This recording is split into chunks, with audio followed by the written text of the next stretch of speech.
meets or prevents heartburn in as little as 30 minutes and lasts up to 12 hours. Zantac. Eat your way, treat your way. When you're under the influence of marijuana, when you choose to get behind the wheel, you know it's wrong. So if you don't listen to your instincts, think about your fellow passengers. Or think about the other people on the road. Even the unexpected ones. And if you don't think about them, you'll answer to us. Drive big, get busted.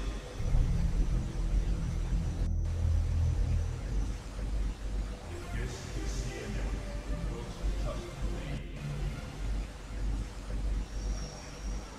National Guard troops are on the road, headed to the U.S.-Mexico border after President Trump made the order last week. Arizona and Texas have already deployed hundreds of additional guardsmen and equipment. 1% up, thousands more could join. As many as 4,000 troops may end up being deployed after all this. So, what exactly are they going to do as the administration continues to face questions of why now? Kaylee Hartman is on the board, of course, with many more details on this. Kaylee, what are you hearing there? Well, Kate, I'm told that 250 National Guard troops are in place in Texas in their operational roles as of today. Now, these troops, in addition to 100 troops that Texas's Governor Greg Abbott sent to the border in 2014. As troops arrived here over the course of the weekend, many of them walked right into planning meetings with the Department of Homeland Security, Customs, and Border Patrol agents to discuss and assess the resources that needed to be allocated at different points along the border. Now, if the troops aren't members of those planning teams, there's other supporting roles, doing work behind the scenes that allows Border Patrol agents to be the ones out in the field doing the job they are trained to do. So you won't see National Guard troops on patrol or making arrests. They will be doing things like air support missions, surveillance, intelligence gathering, and essentially some desk jobs, clerical work, again, to free up Border Patrol to be more visible and to enforce the laws that President Trump wants on borders. Katie? All right, Kaylee, so ramping up there and ramping up across the border as well. Let's head across the border now, Kaylee, thank you. And the reason behind why the president is calling to move troops to the border, or to the flight from Central America is headed through Mexico to the U.S.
up to 2.5 times more calories than other machines. You feel it in your arms, your core, everywhere. Thanks to Max, I'm in the best shape of my life. Call or go to OrderMaxTrainer.com and save up to $350 with free shipping. That's OrderMaxTrainer.com.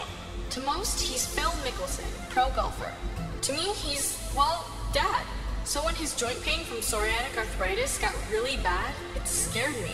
And what could that pain mean? Joint pain could mean joint damage. Enbrel helps relieve joint pain and helps stop further damage. Enbrel may lower your ability to fight infections, serious, sometimes fatal events, including infections, tuberculosis, lymphoma, other cancers, nervous system and blood disorders, and allergic reactions have occurred. Tell your doctor if you've been someplace where fungal infections are common, or if you're prone to infections, have cuts or sores, have had hepatitis B, have been treated for heart failure, or if you have persistent fever, bruising, bleeding, or paleness. Don't start Enbrel if you have an infection like the flu. Since Enbrel, Dad's back to being Dad. Visit Enbrel.com and use a joint damage simulator to see how your joint damage could be progressing. Ask about Enbrel. Enbrel. FDA approved for over 15 years. I don't know anybody here. Don't want to know anybody. This is home now. New people. I like new people. You're not going to walk out how you say. The Walking Dead. Season 10. Only on AMC. Running a small business is demanding, and that's why small business owners need more. Like internet that's up to the challenge. The Gig Speed network from Comcast Business gives you more, with speeds up to 20 times faster than the average. That means powering more devices, more video conferencing, and more downloads in seconds, not minutes. Get 75 megabit internet for $49.95 per month when you get 2 voice mobility lines. Comcast is building America's largest Gig Speed network. To give small businesses more, call 1-800-501-6000 today. Eye Centers of Florida is not only where more Southwest Florida eye specialists got their beginnings, they also represent more than 4 decades of visionary excellence. Our HD cataract technology allows us to customize your procedure in order to give you the clearest possible results. Call Star Eye today to arrange for your precise HD custom lens procedure. Dr. David C. Brown's Eye Centers of Florida, clearly the right choice. Call Star Eye.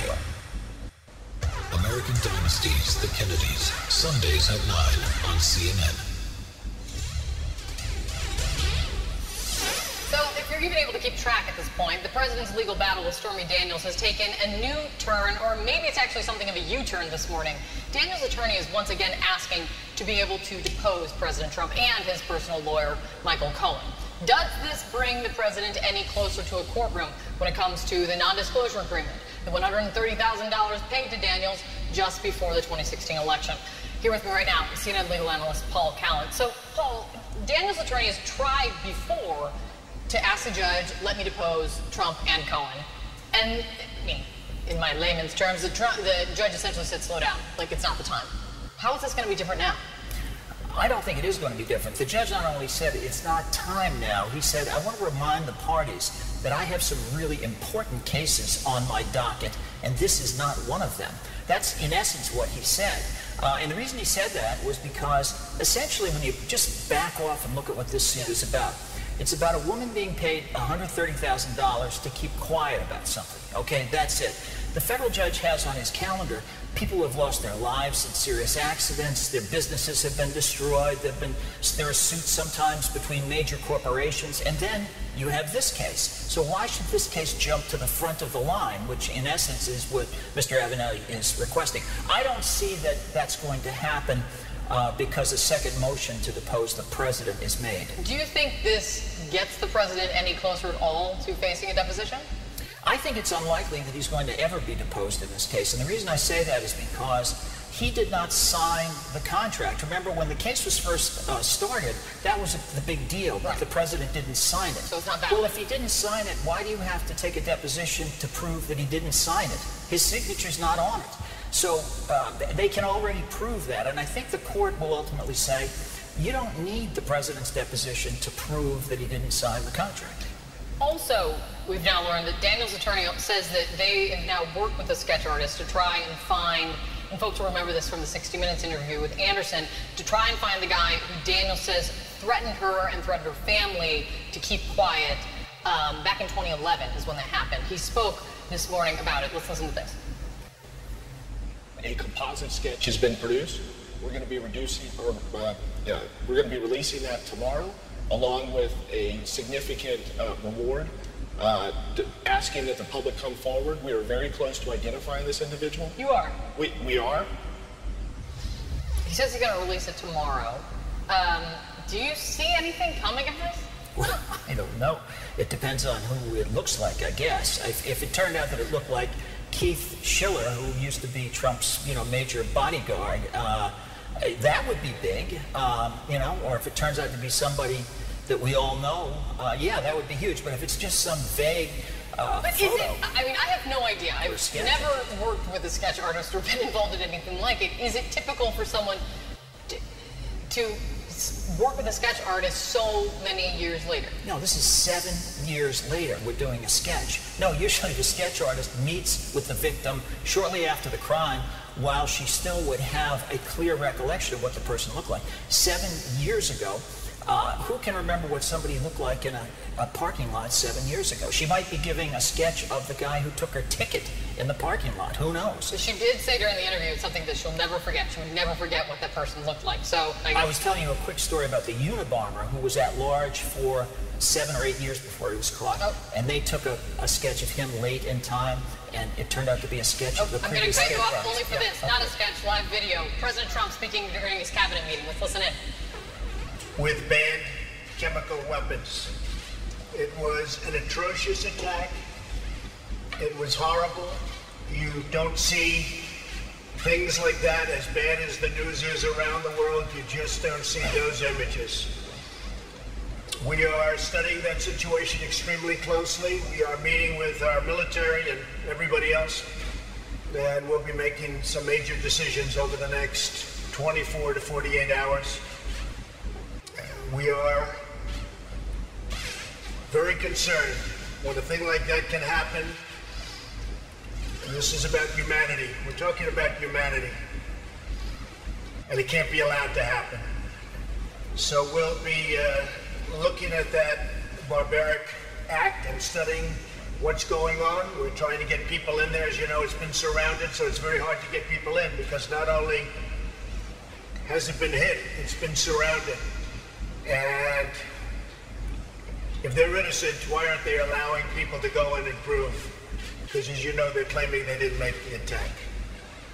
So, if it's Russia, if it's Syria, if it's Iran, if it's all of them together, we'll figure it out, and we'll know the answers quite soon.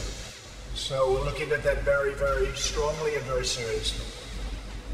I'd also like to provide an update on trade negotiations. We have a situation with China where we have a very good relationship with China, and I think we'll maintain that relationship. I'm very good friends with President Xi. I have great respect for President Xi. And as you know, I spent 2 days in China. The President spent 2 days with us at Mar-a-Lago in Florida. And there were 4 great days. With that being said, China has been taking advantage of the United States for many years. Really, if you look at it, since the start of the World Trade Organization, and they have really done a number on this country. And I don't blame China. I blame the people running our country. I blame presidents. I blame representatives. I blame negotiators. We should have been able to do what they did. We didn't do it. They did. And it's the most lopsided set of trade rules, regulations that anybody's ever seen. With that being said, we have many of them. NAFTA was a horrible deal. We're renegotiating it. We'll see what happens. But we're strongly renegotiating NAFTA. If you look at the European Union, they have tremendous barriers, trade barriers. We essentially have bad deals with everyone. We're close to finishing a deal with South Korea, which was a horrible deal. It was going to give us 200,000 jobs. Well, that didn't exactly happen. It gave them 200,000 jobs. We lost jobs. And it was a horrible deal. And that's being renegotiated. And we have a long way to go. We've made a tremendous progress. We're fairly close on NAFTA, and if we don't make the right deal, we'll terminate NAFTA, and we'll make the right deal after that. So we have a chance to make a deal on NAFTA. And as I said, the North Korea and South Korea situation, which complicates it, the deal that we have with South Korea, I think is going to be, I think it's going to be a very fair deal. We want a fair deal, and we don't have fair deals. North Korea, by the way, as you've probably seen, we've been in touch with North Korea. We'll be meeting with them sometime in May or early June, and I think there'll be great respect paid by both parties, and hopefully we'll be able to make a deal on the denuking of North Korea. But they've said so, we've said so. Hopefully it'll be a relationship that's much different than it's been for many, many years. This should have been done by other presidents, and they decided they didn't do it. They couldn't have done it. But it would have been a lot easier if it were done 5 years ago, 10 years ago, 20 years ago, a lot easier than now. But we have a meeting that is being set up with North Korea, so that'll be very exciting, I think, for the world. I think it's going to be a very exciting thing for the world. We're going to be talking about opioid today, opioid destruction and drug destruction. As you know, we strengthened up our southern border. Last year we had record low numbers. This year they've gone up. To a certain extent, it might be because our economy is good and people are trying to come into our good economy. But we're putting the National Guard and military at the border. We're beefing up the Border Patrol, who've done a fantastic job. ICE has done a fantastic job. And we will take care of that situation. We need a wall. Whether you're a Republican or Democrat, we need a wall. And it'll stop your drug flow, it'll knock the hell out of the drug flow, and it'll stop a lot of people that we don't want in this country from coming into our country. But right now, we're putting the military, we're putting the National Guard, and we're going to have very strong borders. We have strong borders now, but they're going to be much stronger. And with that, the cabinet meeting will begin. We're going to be discussing a lot of different elements of what's going on. The country is doing very well. We've created 3 million jobs since the election. We have 700,000 jobs in the last number of months. The numbers are starting to come out from companies, corporations. They're doing incredibly well. It's very solid. Our country is on very solid footing. When we do a deal with China, which probably we will, if we don't, they'll have to pay pretty high taxes to do business with our country. That's a possibility. But if we do a deal with China, if during the course of a negotiation they want to hit the farmers because they think that hits me, I wouldn't say that's nice, but I tell you, our farmers are great patriots. These are great patriots. They understand that they're doing this for the country, and we'll make it up to them. And in the end, they're going to be much stronger than they are right now. Don't forget, farmers have been trending downward over an 8-year period. Their numbers have trended downward, in some cases significantly. So between NAFTA and China and all of the things we're doing, we're going to make them much better than they've ever been. But during this period of time, Sonny Perdue is here. He understands exactly what I'm saying. There'll be a little work to be done, but the farmers will be better off than they ever were. It'll take a little while to get there, but it could be very quick, actually. But I say it's not nice when they hit the farmers specifically because they think that hits me. So with that being said, we're doing very well on trade and trade deals. I think deals will be made. I think we're going to make deals with a lot of countries that have taken advantage of us, and we will be reporting back to everybody, and we'll start our cabinet meeting. And thank you all, media, press. Thank you all for being here. Thank you. Thank you. Thank you. We're going to make a decision on all of that. In particular, Syria, we'll be making that decision very quickly, probably by the end of today. But we cannot allow atrocities like that. Cannot allow. He may. And if he does, it's going to be very tough. Very tough. Everybody's going to pay a price. He will. Everybody will. Excuse me? Nothing's off the table. Nothing's off the table. Well, they're saying they're not, but to me, there's not much of a doubt, but the generals will figure it out probably over the next 24 hours. Thank you, everybody. Thank you. Thank you. Thank you, John. No, not at all. No. The market's up today very substantially. No, not at all. Don't forget, our country's going to be much stronger when this is all finished, just so you understand.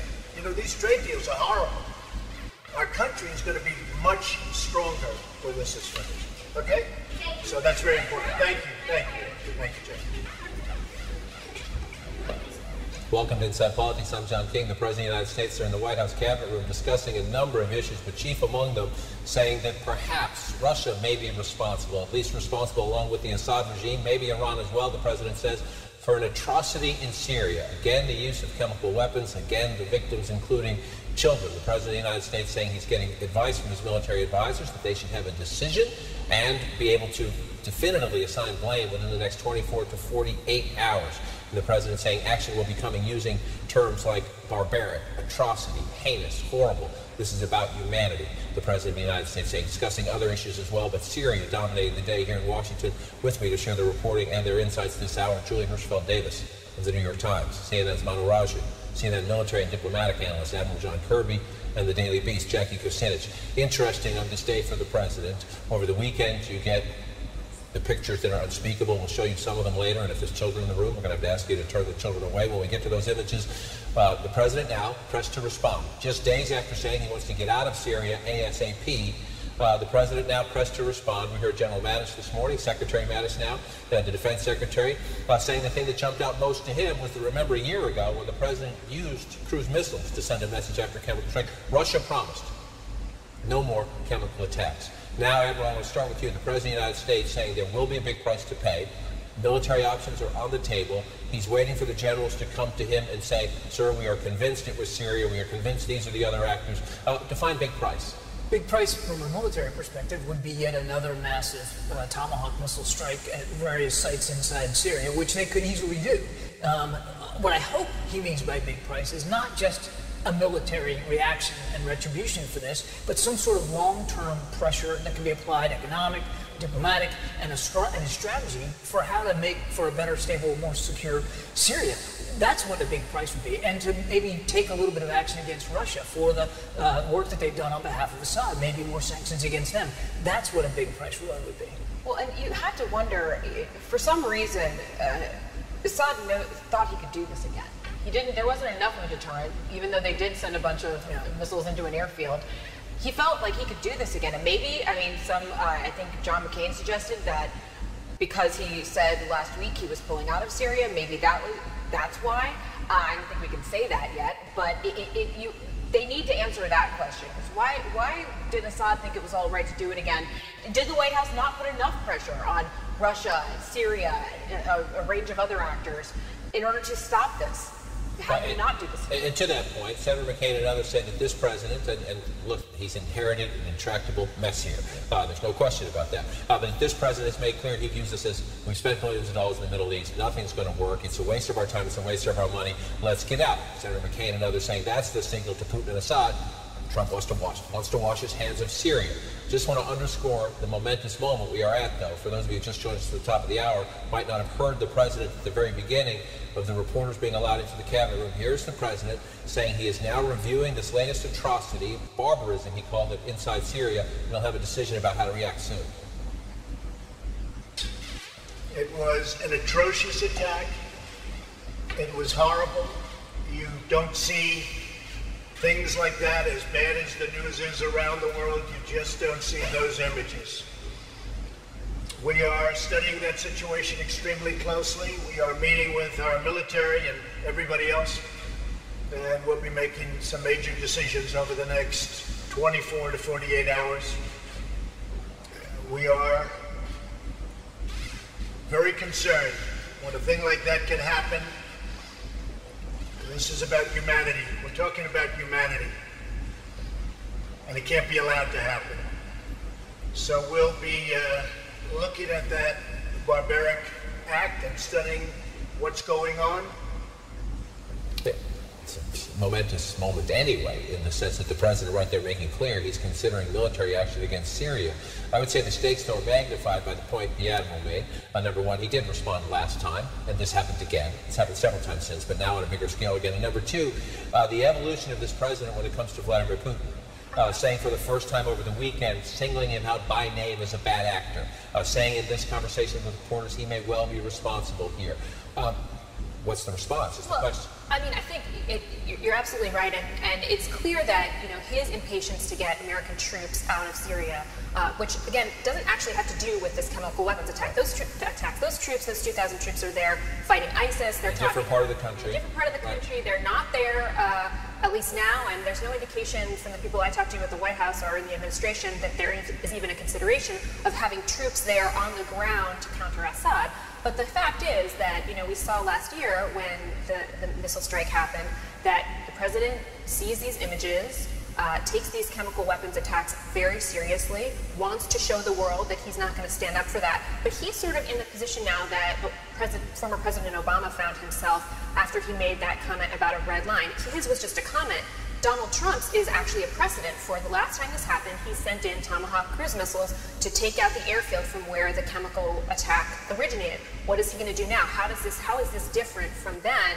And in fact, he's under more pressure because it is the case that even though the troops that are on the ground are doing something different, it will be seen as a retreat from a part of the world that is demanding American intervention and demanding global intervention to stop atrocities. And it's this inherent tension with the president constantly facing between his isolationist tendencies, the things that he espoused on the campaign trail, and also him trying to talk about American might around the world. Oftentimes you assert that military power overseas. But the question from last year when he did launch those missiles into Syria, even though they got a lot of praise from those Republican hawks, a lot of them said, where was the comprehensive policy and the follow-through on that? So whatever the president does here, if he does go the military route, there's going to be a lot of questions about what he does next after that. A lot of questions, and again, the stakes magnified. You have the issues within the borders of Syria, and then you also have Russia flat out lied to him. They said a year ago, fine, after the cruise missile strikes, we will safeguard chemical weapons. We will make sure this doesn't happen again.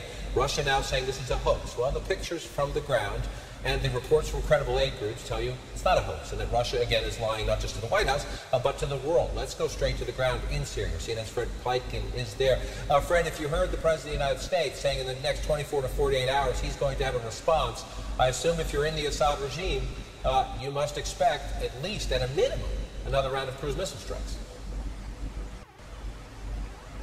Well, I think that is certainly the thing, John, that they fear. The Assad government continues to say that it had nothing to do with any sort of chemical weapons use that was allegedly done in Duma in that area. But of course, if we look at those images, and of course we always have to remind our viewer, John, that they are horrible images, very difficult to watch and quite disturbing, but very important to see as well.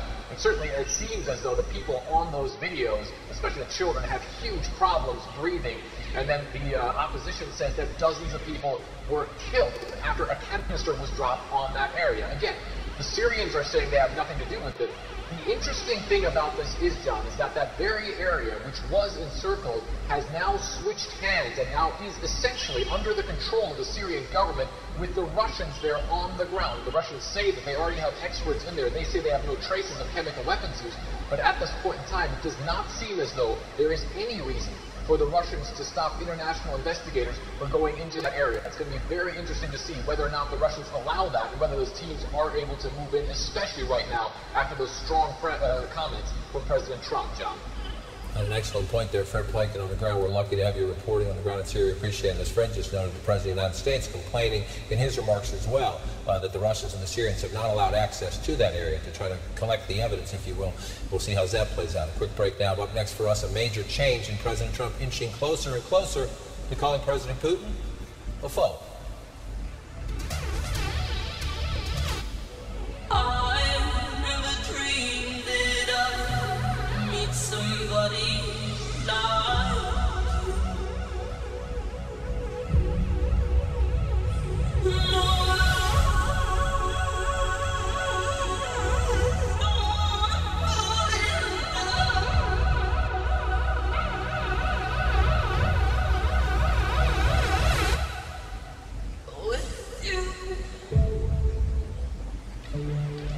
was here. I couldn't catch my breath. It was the last song of the night. Felt like my heart was skipping beats. I went to the ER. They said I had AFib. AFib? What's AFib? I knew that meant I was at a greater risk of stroke. I need answers. Once I got the facts, my doctor and I chose Xarelto. Xarelto. To help keep me protected from a stroke. Once daily Xarelto, a latest generation blood thinner, significantly lowers the risk of stroke in people with AFib not caused by a heart valve problem. In a clinical study, over 96% of people taking Xarelto remained stroke-free. Xarelto works differently. Warfarin interferes with at least 6 of your body's natural blood clotting factors. Xarelto is selective, targeting just one critical factor. For AFib patients well managed on warfarin, there is limited information on how Xarelto compares in reducing the risk of stroke. Don't stop taking Xarelto without talking to your doctor, as this may increase your risk of stroke. While taking, you may bruise more easily or take longer for bleeding to stop. Xarelto can cause serious and, in rare cases, fatal bleeding. It may increase your risk of bleeding if you take certain medicines. Get help right away for unexpected bleeding or unusual bruising. Do not take Xarelto if you have an artificial heart valve or abnormal bleeding. Before starting, tell your doctor about all planned medical or dental procedures and any kidney or liver problems. Learn all you can to help protect yourself from the stroke. Talk to your doctor about Xarelto. ADT now helps protect your family at home and on the go. Introducing new ADT Go, the family mobile safety app and service. Get connected features like family member locator, check-ins, private messaging, safe driver reports, and an SOS button with our award-winning 24/7 monitoring that makes ADT the most trusted security company. Make your home an ADT home and help protect against break-ins, fire, and carbon monoxide. For a limited time, get our lowest rate for fast response monitoring, starting at just $28.99 a month. That's about $1 a day. Get ADT's tested, trusted, and proven security and service at a great value. Plus, you can control your ADT security system and smart home features like locks, lights, and indoor and outdoor security cameras from the ADT Pulse app. The peace of mind that sets ADT apart is now bringing families together. Get our lowest rate for fast response monitoring, starting at just $28.99 a month. Don't wait. Call today. ADT. Always there. Now everywhere. If you've been diagnosed with cancer, searching for answers may feel overwhelming. So start your search with our teams of specialists at Cancer Treatment Centers of America.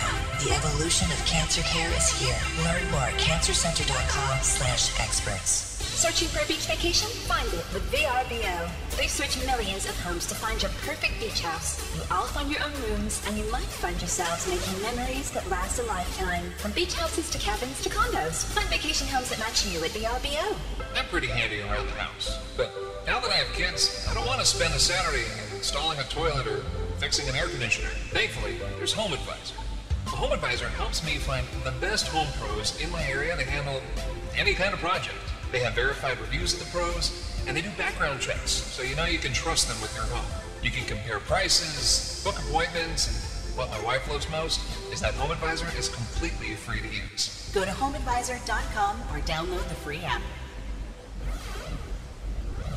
Welcome back. More now to an intriguing, fascinating subplot of this new showdown in Syria. The president saying just moments ago, within 24 to 48 hours, he will have a response to a chemical weapons attack. As he does so, the president for the first time directly challenging the conduct of the Russian president, Vladimir Putin, criticizing him by name. It began with a tweet on Sunday, saying in part, you see it here, President Putin and Russia are responsible for backing Animal Assad, adding there will be, quote, a big price to pay. Now, that direct criticism, a major departure as a candidate and as president, praise and compliments have been far more common. I think I'd get along very well with Vladimir Putin. I just think so. I mean, I don't think I'll have the problems with Putin that Obama. Putin can't stand Obama. But Putin said good things about me. He said he's a leader and there's no question about it. He's a genius. They said, you admire President Putin. I said, I don't admire him. I said he was a strong leader, which he is. Putin likes Donald Trump. I consider that an asset, not a liability. Because we have a horrible relationship with Russia. Russia can help us fight ISIS. I had a call with President Putin and congratulated him on the victory, his electoral victory. Ideally, we want to be able to get along with Russia. Getting along with Russia is a good thing, not a bad thing. Now, maybe we will and maybe we won't. And probably nobody's been tougher to Russia than Donald Trump. John McCormick of the Weekly Standard joins our panel. And John, let me begin with you. This is a clear evolution of the president's tone, the president's willingness to single Putin out. I guess the big question today is what comes of it in the form of action. We'll have to see. I think there has been some sort of schizophrenia between the president's rhetoric and his actions. His rhetoric, obviously, as we just heard, has been fairly conciliatory, but the actions in some ways have been a lot tougher than President Obama's. In particular, lethal aid to Ukraine. So what's tougher than that? I don't know, but he promised a big price. I would expect something. Right. To that point, the administration has done things, whether it's the Pentagon or the last two impositions of sanctions by the Treasury Department. The language has been incredibly tough, and yet the president's words, you're right, the administration's actions have gotten progressively tougher. The president's words not following through until this. This is just moments ago again. The president tweeted out the first time by name he's called Putin a bad actor over the weekend, and that he was asked in a pool spray with reporters, a cabinet meeting just moments ago, does Putin bear responsibility for this latest chemical weapons attack? He may, and if he does, it's going to be very tough. Very tough. Everybody's going to pay a price. He will. Everybody will. And again, the body language, the crossed arms from the president there.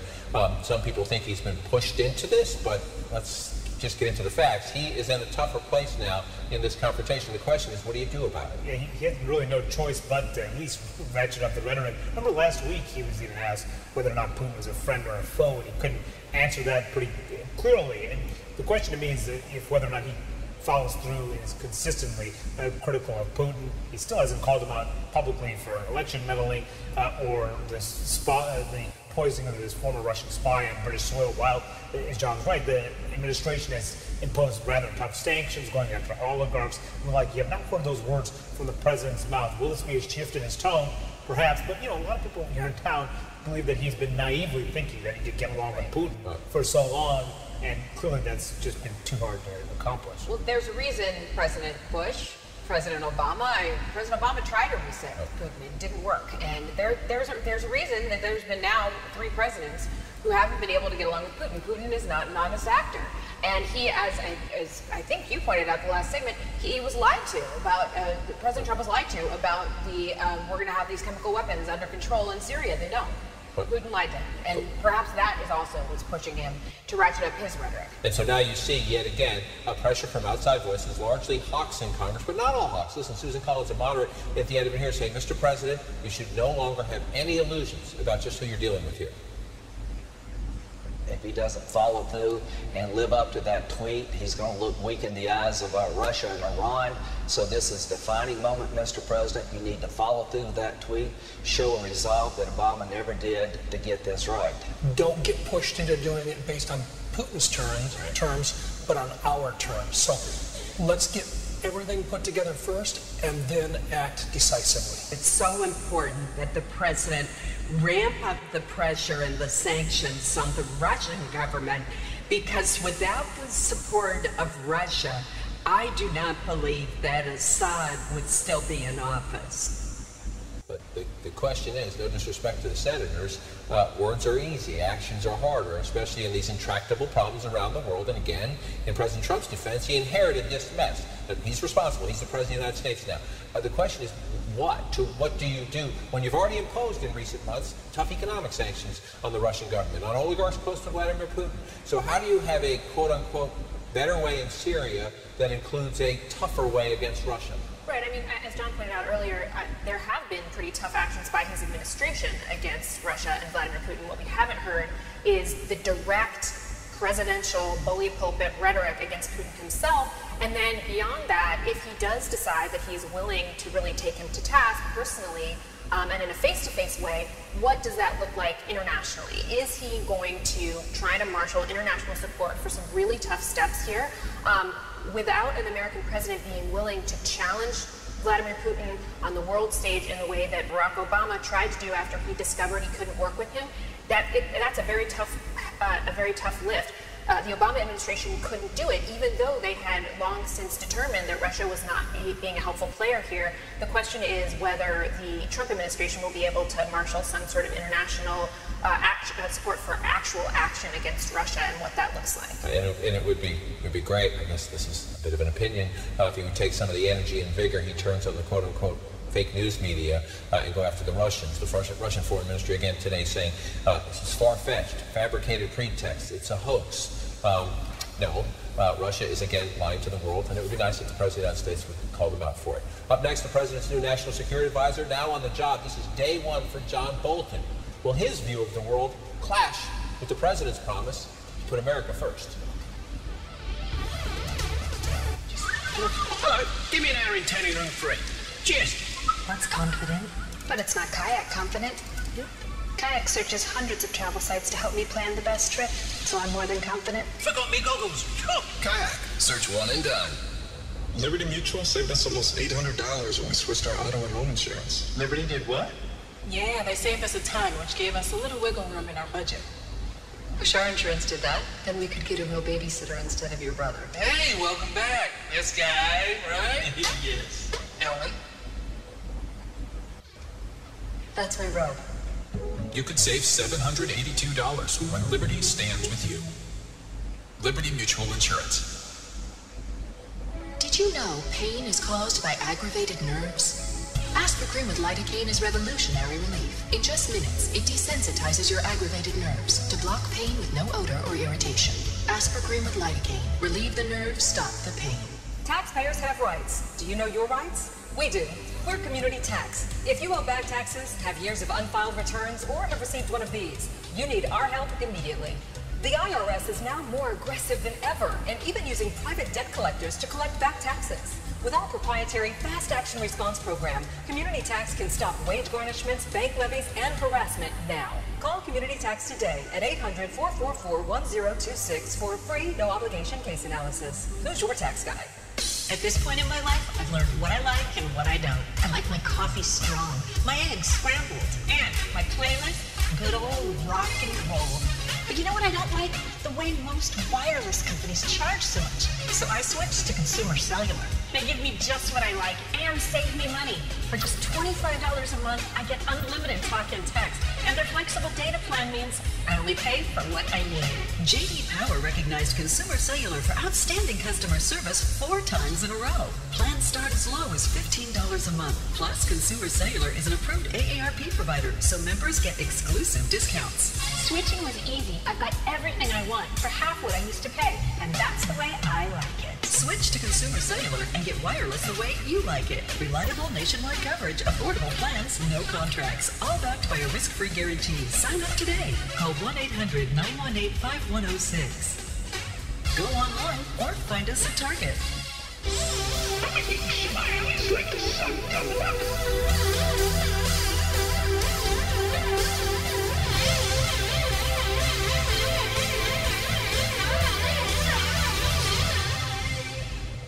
Have you heard about luxury vinyl? This highly styled product is designed to capture the timeless look of natural stone, ceramic tile, or hardwood flooring, yet provide an unmatched, comfortable, and durable surface for everyday living. And you'll be amazed at how quickly we can transform any room. Visit Abbey Carpet and Floor of Naples to learn more about luxury vinyl. Locally owned and operated with a buying power of over 800 stores nationwide, Abbey Carpet and Floor of Naples, where our customers always come first. 'Cause this is our world, this is our time, these are our plans, we're gonna let them shine. This is our place, in the human race, and we won't stop dreaming, no we won't stop dreaming, we won't stop dreaming. This is CNN, the most trusted name in news. Closed captioning brought to you by InventHelp. Call 1-800-900-0202. Do you have an idea for an invention or new product? Do you think companies would be interested in your idea? Do you want to try to get a patent? Then call InventHelp now for free information. Welcome back. Urgent business, to say the least, for the new National Security Advisor on his first day in the Trump White House West Wing. John Bolton this morning led a National Security Council principals meeting to discuss how to respond to Bashar al-Assad's latest alleged war crime. Mr. Bolton also at the President's Cabinet meeting. You saw that just moments ago. He's sitting over the President's left shoulder there in the room. The book on Bolton is that he doesn't do carrots. Critics say he looks to strike first, wrangle the consequences of foreign policy entanglements later. For a president that disdains getting drawn deeper into the Middle East mess, Mike Bolton's instincts clash with the boss's worldview. But Bolton's defenders and his confidants say his hawkishness is overstated. Take here how a longtime advisor described to the New York Times how Bolton answers those who accuse him of relishing war. Quote, my belief is diplomatic crises 99 and 44 100% of the time can be resolved with public diplomacy, Mr. Bolton said. That's a reference to an old soap commercial. That's my view. To those who say I'm going to start a war, that's what I think. John Bolton is, I think, sometimes by both his supporters and his critics, defined as black and white, where the truth would tell you there's a lot of nuance. But how about a first day on the job? First day on the job, coming out of a weekend where you have a apparent use of chemical weapons against children and others by Syria. What do we expect John Bolton's impact will be in terms of he replaces H.R. McMaster? So the question always is, how is this day different than last week? Well, I mean, we know that H.R. McMaster was in favor of a much more muscular involvement in Syria than the president was. He was one who was advocating, leave troops on the ground, have a robust presence there so that what happened in Iraq after American troops pulled out of Iraq doesn't happen in Syria. And so to the degree that that was his position in the past, you might imagine he would be arguing for a pretty muscular response here. Remains to be seen whether John Bolton will do that. I do think that from what we know of the way he conducts himself, he is not likely to be much of a check on the president's impulses, which are, as you said, a little bit schizophrenic sometimes. It's America first, and we need to take care of ourselves at home, but also in some cases very hawkish, that we need to strike out. Now, we also know that John Bolton in the past has advocated against intervening in Syria after chemical weapons attack. He did in 2013 when Barack Obama was in the White House. It will be interesting to see if he does the same now that he is in the White House with a president who seems very inclined to act. But certainly on North Korea, he's also advocated the legal case for a preemptive strike there. And now the president is going to be engaging in these talks, we think, possibly in the next several weeks. So it'll be very interesting to see how he sort of tries to fit himself in to the debate right now in the White House over these things. And he has been, since leaving the George W. Bush administration, he's been writing op-eds, including in your publication, The Weekly Standard. He's been on Fox News quite frequently. He writes for the Journal and the New York Times. You picked up the Wall Street Journal, for example, the legal case for striking North Korea first. That's from John Bolton. In the New York Times, to stop Iran's bomb Iran. So, if you look at that, you think, okay, here comes this hawk into the White House. But let's give John Bolton his chance to make his case here. He says, yeah, I was out of government. I was being provocative at times on purpose, stating what my view was then, but now I work for a president. I've written, I don't know how many articles and op-eds and opinion pieces I've given. I can't count the number of speeches. I've had countless interviews, maybe a majority of them on Fox in the past 11 years. They're all out there on the public record. I've never been shy about what my views are, but frankly, what I've said in private now is behind me, at least effective April the 9th, and the important thing is what the president says and what advice I give him. And to add to that, the job in its purest form is to take the incoming from the Secretary of Defense, to take the incoming from the Secretary of State, to take the incoming from the United Nations Ambassador, Nikki Haley in this case, and from all the intelligence agencies, and then sort of build a list of, a fair and objective compilation for the president. Here's your advice, sir, make your decision. But if you're in that job, you have that proximity to the president, you also get to sort of, if it's an even call, tip the scales a little bit? Yeah, I think what's interesting to me is that this new iteration of the White House, bringing in these new advisors, Bolton, bringing in Larry Kudlow on the economic side, people who actually have very different views on some key issues than the president himself. To what extent do they win out these internal battles that are happening, especially in light of reports of John Kelly's influence waning? Do they have more influence and more sway with the president, whose views are rather adaptable, shall we say, on a lot of these key issues? I think he will have some sway initially, but how long will that last? Will the president get tired of him? We know the president does not have a lot of patience for a number of his advisors. And will we see him more publicly? He's comfortable in the public setting. We didn't see H.R. McMaster out. He did the weekend show sometimes. We didn't see him all that often. Is John Bolton going to be more of a physical presence for the Trump administration? I think that remains to be seen. I mean, the president has made it clear, as the experience of H.R. McMaster, he's more than willing to disagree with his aides whenever he wants to. So I don't think that this new addition is definitely going to swing it in a real different direction. But you have to wonder, Bolton, he has to be careful, like some of the other advisors, to not end up on too many magazines, to not put himself out there too much, because the president doesn't like that either, if his advisors get too far ahead of where he is in the press. An excellent point. Again, an interesting week to start. The new National Security Advisor at a key moment of decision for the president. We'll keep an eye on that one. Up next for us here, though, Mark Zuckerberg is up on Capitol Hill right now, beginning a big week of damage control for Facebook. Mother Nature sure smells amazing, even in accounts receivable. Gain Botanicals laundry detergent. Bring the smell of nature wherever you are. My mom's pain from moderate to severe rheumatoid arthritis was intense. I wondered if she could do the stuff she does for us, which was kind of a lot. And if that pain could mean something worse. Joint pain could mean joint damage. Enbrel helps relieve joint pain and helps stop further damage. Enbrel may lower your ability to fight infections, serious, sometimes fatal events, including infections, tuberculosis, lymphoma, other cancers, nervous system and blood disorders, and allergic reactions have occurred. Tell your doctor if you've been someplace where fungal infections are common, or if you're prone to infections, have cuts or sores, have had hepatitis B, have been treated for heart failure, or if you have persistent fever, bruising, bleeding, or paleness. Don't start Enbrel if you have an infection like the flu. Since Enbrel, my mom's back to being my mom. Visit Enbrel.com and use the Joint Damage Simulator to see how joint damage could progress. Ask about Enbrel. Enbrel. FDA approved for over 18 years. There you go, little guy. The cockroach can survive submerged in the water for 30 minutes. Wow. Yeah.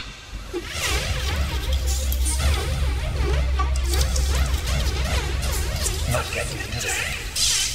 Terminus, Defenders of Home. Do you have a life insurance policy you no longer need or can't afford? Now you can sell your policy for an immediate payment. We bought life insurance when our kids were young, to protect their future. Our youngest just turned 40. We no longer needed the coverage. That got us to thinking about letting our policy go. So I did some research and called Coventry Direct. I learned that you can sell all or part of a life insurance policy, even a term life policy. Turns out, people have been selling policies like ours for the past 15 years. Who knew? We sold our policy. Now we have money to help with the medical bills. And to add to our retirement. If you have $100,000 or more of life insurance, you may be a candidate to sell your policy. Call 1-800-382-9600 or visit CoventryDirect.com for a free information packet. 1-800-382-9600. Coventry Direct. Redefining insurance.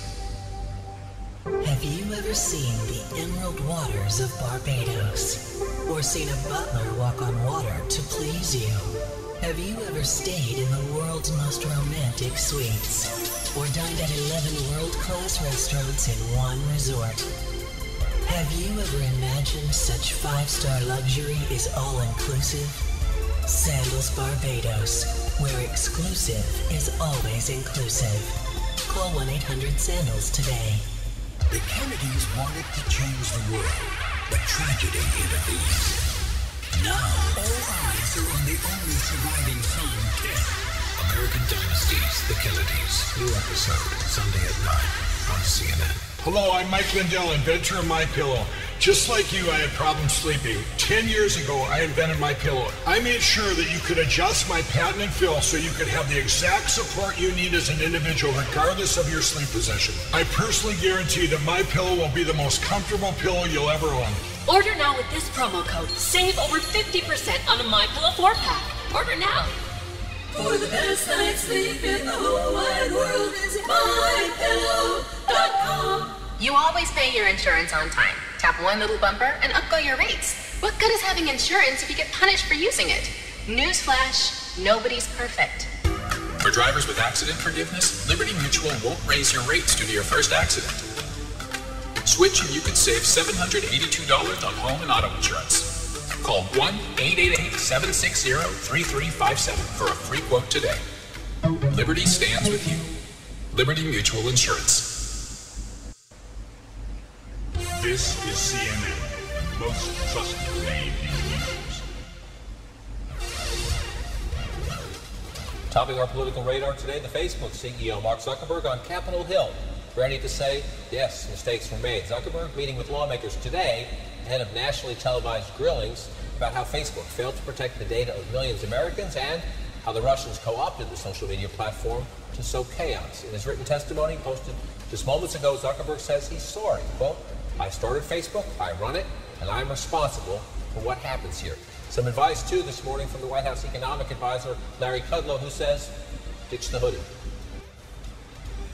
Is he going to wear a suit and tie with a clean white shirt? No clue.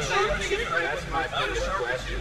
You know, do you think is he going to behave like an adult as a major corporate leader, or give me this phony baloney? What is it, hoodies and dungarees, and what is that kind of signal? You don't think much of Mark Zuckerberg? I think I could help him clean up his act. For the record, Mr. Kudlow, Mr. Zuckerberg did in fact have a suit and tie on today. Republican Cindy Hyde-Smith is sworn in this afternoon as Mississippi's newest and first female United States Senator. She was named to replace Senator Thad Cochran, who retired because of health issues. But Hyde-Smith's appointment only temporary until a November special election. Her swearing in, though, raises the total number of women in the United States Senate to 23. That's a new high. Most recently, she was Mississippi's Commissioner of Agriculture and Commerce. U.S. Attorney John Lausch now being named to step in and handle a document dispute between the Justice Department and the House Judiciary Committee. On Saturday, President Trump accused the department of, quote, stalling and producing documents on Hillary Clinton's emails, former FBI Director James Comey, and more. Meanwhile, today, the former Attorney General from the Obama years, Loretta Lynch, responding to Comey's 2017 testimony, claiming she softened the Clinton email investigation by directing him to call it the, quote, Clinton matter. So Comey said you want to call it the Clinton matter. He wants to call it the Clinton investigation. To the extent, though, that he noted it, that it bothered him, did he go to you and question your credibility with regard to the Clinton case? Well, I can tell you that, it was a meeting like any other that we had where we talked about the issues, and we had a full and open discussion about it. He didn't raise any concerns. And concerns were not raised.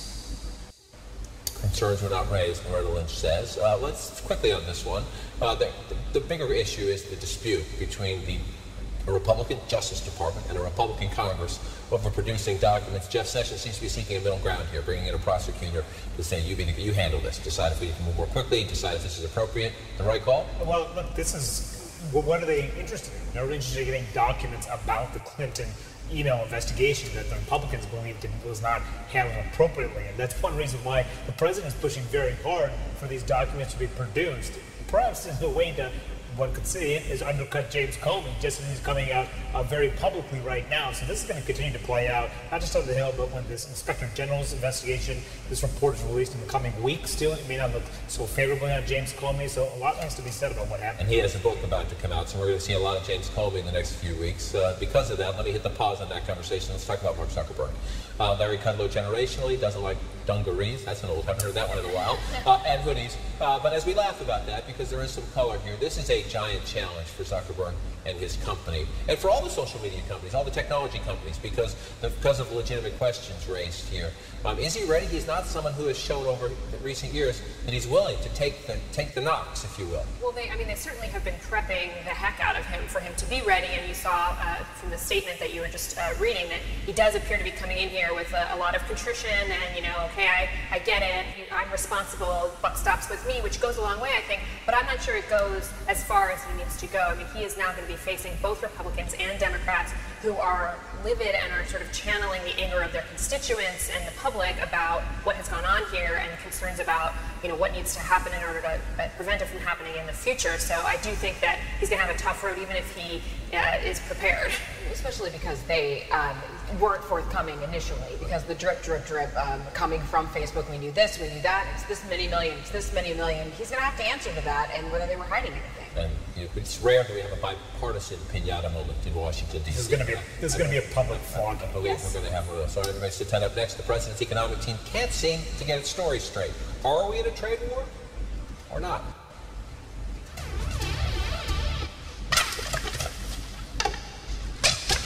You okay there, Kurt? We're about to move. Karate helps relieve some of the house buying stress. At least you don't have to worry about homeowners insurance. Oh, Geico. Geico?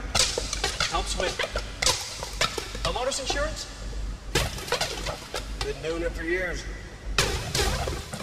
calling Geico right now. Good idea. Get to know Geico and see how easy homeowners and renters insurance can be. Drago, don't go. We're too different.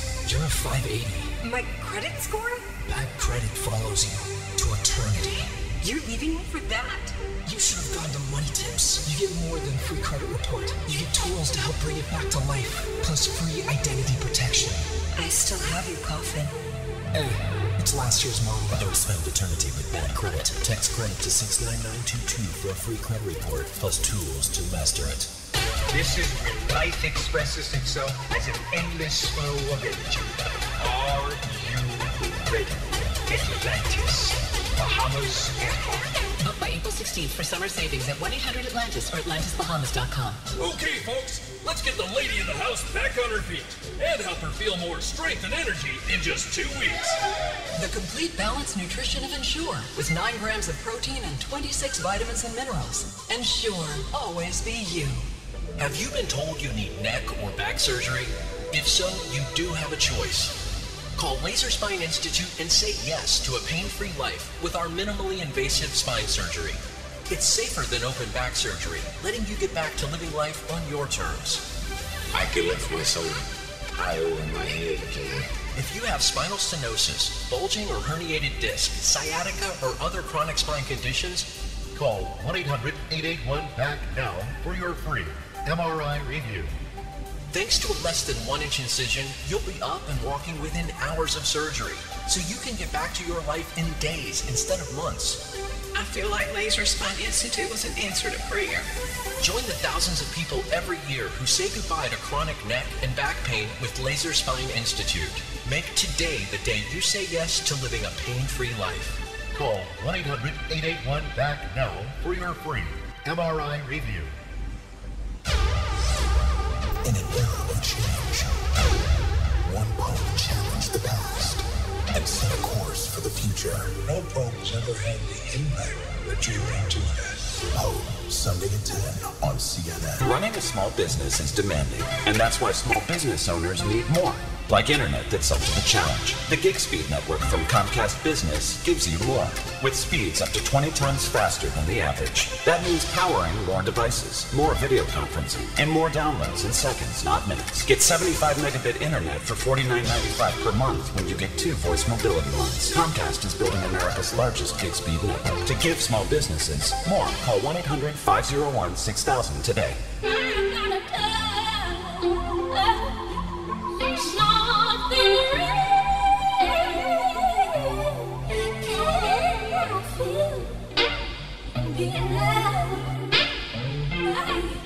If you're battling addiction, it's not easy to ask for help. It's hard to admit you really need it. Call and end addiction. Call and connect with representatives from a treatment center or rehab facility.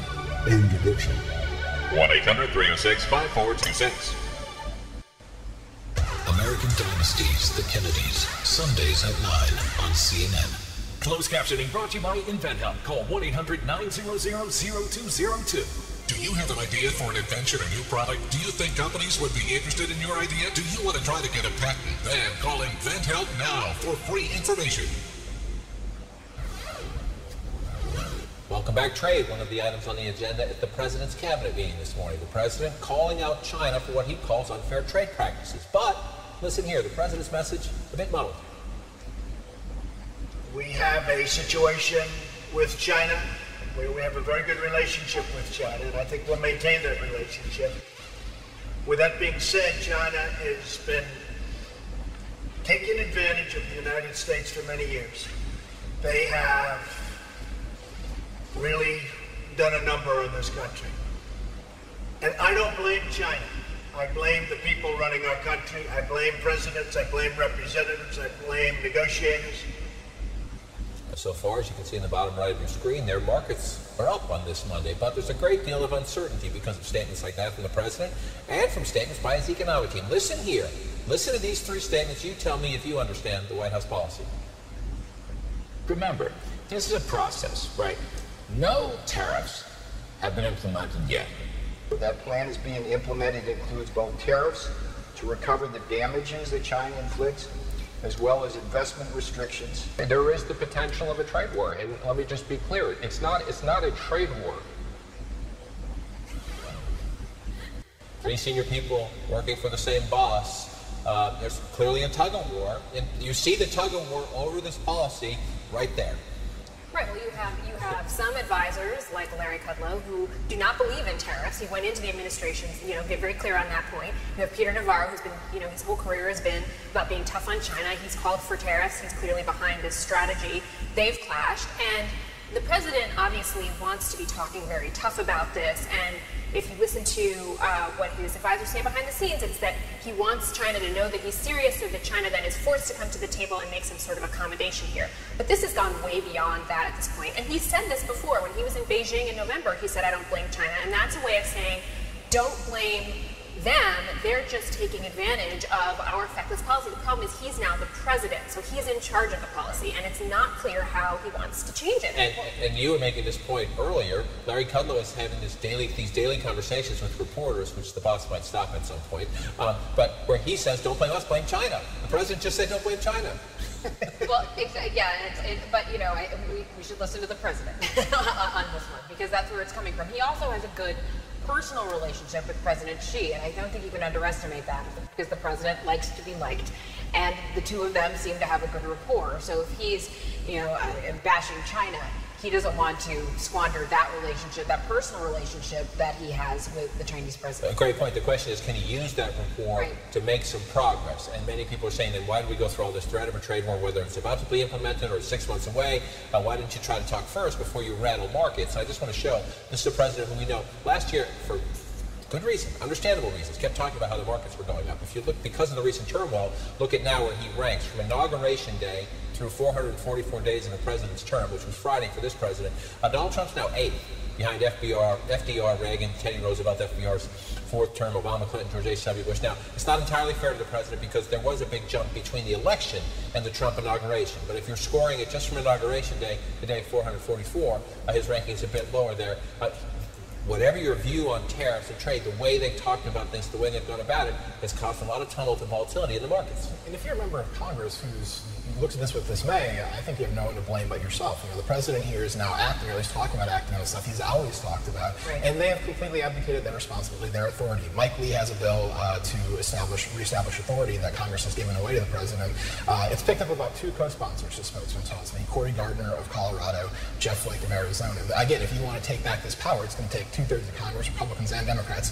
No interest right now to actually... Yeah, and I think the ultimate question is if the president does back off, if he feels enough pressure from his base to do so, given that this is hitting people in rural America very, very significantly. And the president himself acknowledging that today, even saying that farmers are going to get hit, but they're going to be okay because they're great patriots and they understand. We'll make it up to them, but how? And do they actually will they be okay with seeing their bottom line adversely impacted by the president's policies? Oh, yeah. Something else we have to keep watching because of a little bit of mixed messaging. Up next, there's a new Republican candidate for Senate in Florida. The Republican Party's happy, thinking it could be a big takeaway from the Democrats.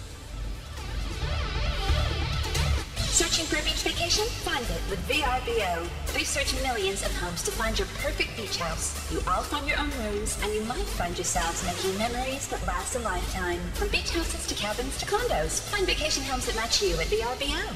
I've been making blades here at Gillette for 20 years. I'll bet I'm the first blade maker you've ever met. There's a lot of innovation that goes into making our thinnest, longest-lasting blades on the market. Precision machinery and high-quality materials from around the world. Nobody else even comes close. It's about delivering a more comfortable shave every time. Invented in Boston, made and sold around the world.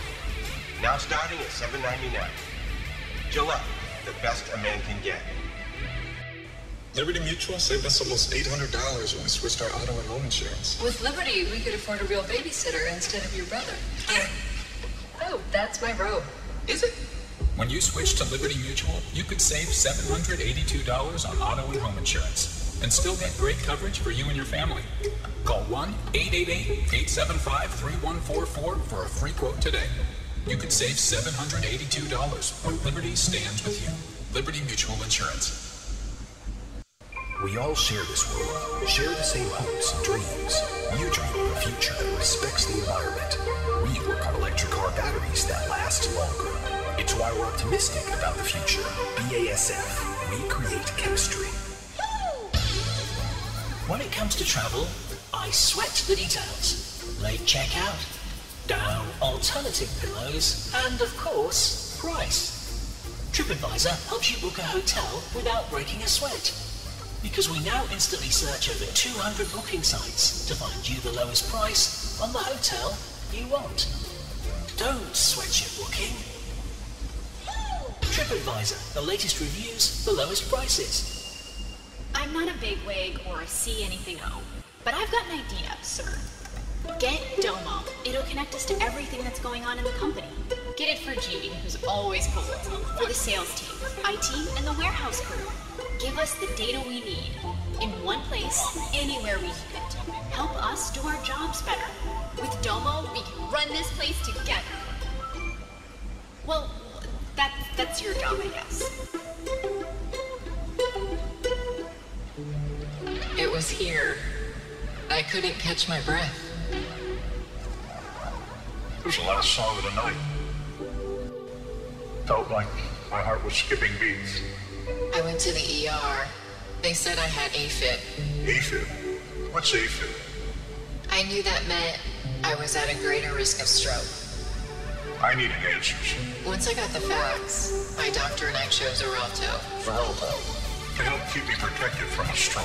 Once daily Xarelto, a latest generation blood thinner, significantly lowers the risk of stroke in people with AFib not caused by a heart valve problem. In a clinical study, over 96% of people taking Xarelto remain stroke-free. Xarelto works differently.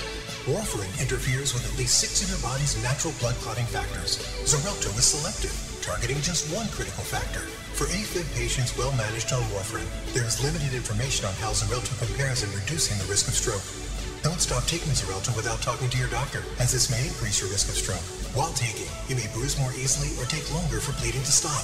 Xarelto can cause serious and in rare cases fatal bleeding. It may increase your risk of bleeding if you take certain medicines. Get help right away for unexpected bleeding or unusual bruising. Do not take Xarelto if you have an artificial heart valve or abnormal bleeding. Before starting, tell your doctor about all planned medical or dental procedures and any kidney or liver problems. Learn all you can to help protect yourself from a stroke. Talk to your doctor about Xarelto. One of this year's most fascinating and consequential races kicked into high gear today. The Florida Republican Governor Rick Scott made it official. He's running for Senate, challenging the incumbent Democrat, Bill Nelson. So today, with my wife by my side, I'm announcing I am running for the U.S. Senate for the great state of Florida. We can change Washington. We must change Washington. We will change Washington. Together, let's get Washington to work. Now, Scott's approval ratings are up in his response to the Parkland shooting, included signing new gun controls. Democrats can't lose this seat if they hope to win back the Senate next year. So they wasted no time welcoming Scott with this tough online ad. When his title was governor, he cut $1.3 billion from education, raised property taxes, and refused federal health care aid that would have covered almost 1 million Floridians. Now, Rick Scott wants to be called senator, but if he didn't look out for you here, he won't look out for you there. With Scott officially in, CNN moving the Florida race from lean Democratic to toss-up. Our new rankings also include this shift, the race to replace the Tennessee Republican Bob Corker, moving from likely Republican to lean Republican. So a competitive race in Tennessee, but let's stay in Florida. This is going to be now one of the big marquee races of the year. Rick Scott, Republicans look at him and say he's won 2 really close, tough races. That's a good thing because he's battle-tested. We could flip that and say he won those 2 races just barely in 2010 and 2014, red years, red wave years, against pretty weak opponents, let's be honest. So you could look at it and say, is he up for this in a blue year? Yeah, and it's going to be one of the most expensive races in the country. It's going to be one of the closest races in the country. Bill Nelson himself has not had as formidable of a challenger as Rick Scott. So this is going to be a tough race for him, too, undoubtedly. I think when you look at also the map more broadly, this is the Democrats have a very good chance of picking up the House. It's a very significant chance. But on the Senate side, it's really going to be very difficult for them to take back the Senate. They still have a number of incumbents in red seats who are fighting to just keep their seats. Florida could be one that flips. So we could see an election day where Democrats take the House, but Republicans narrowly keep the Senate, but still a long way. This is incredibly telling to me as Rick Scott looks at this race. Number one, he signed the bill. He signed the bill the NRA opposed. Rick Scott has been a gun rights guy. He's been an NRA guy. He signed a bill that includes new gun controls. The NRA doesn't oppose him. He understands his state is becoming more of a suburb. Number two, Politico asked the question to him in an interview, are you a Trump Republican? Rick Scott has been a strong supporter of this president. The president has been a strong supporter of this governor. Here's what he said. I consider myself Rick Scott. I don't consider myself any type of anything. If it's good for us, I'm going to support what the White House wants to do. If it's not good for Florida, I'm going to oppose. I'm not going to be a rubber stamp for anybody. That tells me this is the guy who thinks in this blue year, the best way for him is to not move to the middle, but to be not so far right. Is that fair? I think so. I mean, these are two very well-known commodities here, so voters will be able to remember, 2 terms of Rick Scott and whether they want to get rid of Bill Nelson over that. I don't think that they will. I think that right now the environment is so lean Democratic that this isn't going to be the race that decides or that flips the Republicans this year. But you can bet that quote's going to end up in an ad and layered over some things that Rick Scott has done that aligns himself with Trump. I mean, they're going to be tying Trump to him at every turn, in part because of the amount of money that is going to go into Florida. I mean, we can't stress enough how expensive this race is going to be and how Democrats are going to be looking for any advantage to keep this state blue.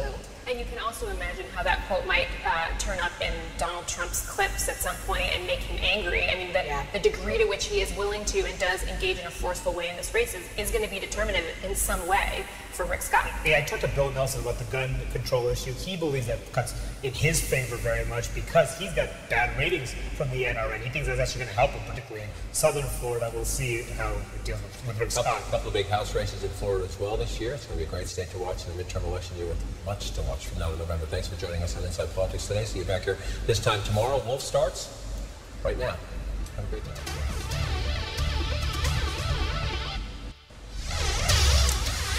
Hello, I'm Wolf Blitzer. It's 1 p.m. here in Washington, 8 p.m. in Damascus, 9:30 p.m. in Tehran. Whoever you're watching from around the world, thanks very much for joining us. Let's begin with breaking news. President Trump responding to the suspected chemical attack in Syria. The president is warning of tough action by the United States, and he says a decision on the exact response is coming soon. Here's what he said just a little while ago. It was an atrocious attack. It was horrible. You don't see things like that, as bad as the news is around the world. You just don't see those images. We are studying that situation extremely closely. We are meeting with our military and everybody else, and we'll be making some major decisions over the next 24 to 48 hours. And for the first time, President Trump is calling out Russian President Vladimir Putin by name following the suspected gas attack against civilians in Duma in Syria. The president tweeted this: President Putin, Russia, and Iran are responsible for backing animal Assad, a big price to pay. Close quote. Let's bring in our chief White House correspondent, Jim Acosta. Jim, it was a year ago last week that the United States launched missile strikes on a Syrian air base in response to another chemical attack. Is the U.S. prepared to strike again? What options are you hearing are on the table? Well, if it sounds like the president is keeping all options on the table, including a military response, but as you mentioned, it was about a year ago when the president ordered that military strike in Syria in response to nearly the very same thing, and it just goes to show you the extent of what those kinds of measured responses can do. And so the president, his national security team, military advisors are all sort of in the same boat that they were in a year ago, having to face this very critical question. And of course, the president, as you know, is hearing from voices on all sides, like Senator John McCain, who was saying that the president essentially emboldened Syria and Russia by announcing last week and the week before that he had plans or thoughts about pulling U.S. forces out of Syria. And then, of course, you have Lindsey Graham saying, if the president is serious about doing something about Bashar al-Assad, he's going to have to take military action. Now, at the same time, Wolf, we should note that John Bolton, the president's new national security advisor. This is his first day on the job officially here at the White House. John Bolton was against military action in Syria when Barack Obama was faced with this question back in 2013. Then he was in favor of military action when President Trump was dealing with this a year ago. And now John Bolton, as you're seeing him on screen there, is helping advise the president on what to do about all of this. But very interesting to note, Wolf, and perhaps this might be the most noteworthy thing of the day. When the president was talking about this not too long ago, he mentioned that there might not only be a price for Bashar al-Assad and the Syrians, but perhaps for the Russians as well. Now, obviously, we don't think that the president and the United States is contemplating military action against Russia. But when the president was talking about this just a few moments ago, he said if Putin has some kind of responsibility in all of this, there will be a price, there will be a cost. That suggests that perhaps they may be contemplating sanctions and that sort of thing for Russia down the road. Now, one thing we should point out, one of the arrangements that Barack Obama made when he was president back a few years ago when he was dealing with this question, instead of taking military action against Syria, he made an arrangement with the Russians to help pull what they thought were all of Bashar al-Assad's chemical weapons out of Syria. That obviously did not happen, and now, of course, that is why much of the world is now looking at Russia for having some responsibility in all of this. If they were not pulling all of those chemical weapons out of Syria, or at least helping the Syrians get all of those chemical weapons out of Syria, what exactly were they doing? And, of course, that's one of the questions that the White House will be grappling with as well. And, of course, Sarah Sanders, the press secretary, has a briefing on all of this in about an hour and a half, and I'm sure she'll get all of these questions. I'm sure she will. We just got a statement from the British Foreign Secretary Boris Johnson, the acting U.S. Secretary of State John Sullivan, saying that the chemical attack on the Syrian city of Douma, quote, bore the hallmarks of previous chemical weapons attacks by the Syrian regime. So there's little doubt on that front. We'll see what options actually go forward. Jim Acosta at the White House. Thanks very much. People suffocating in their homes, children gasping for air, their bodies convulsing. Images from the suspected gas attack in Syria are very, very disturbing and extremely difficult to watch. More than 70 people have died, and about 500 others show signs of exposure to toxic gas. That, according to the White Helmets, that's a rescue group. Despite all of this, Russia is calling the suspected attack a hoax and vowing to retaliate. President Trump says the U.S. will figure out who's responsible. We're talking about humanity, and it can't be allowed to happen. So we'll be looking at that barbaric act and studying what's going on.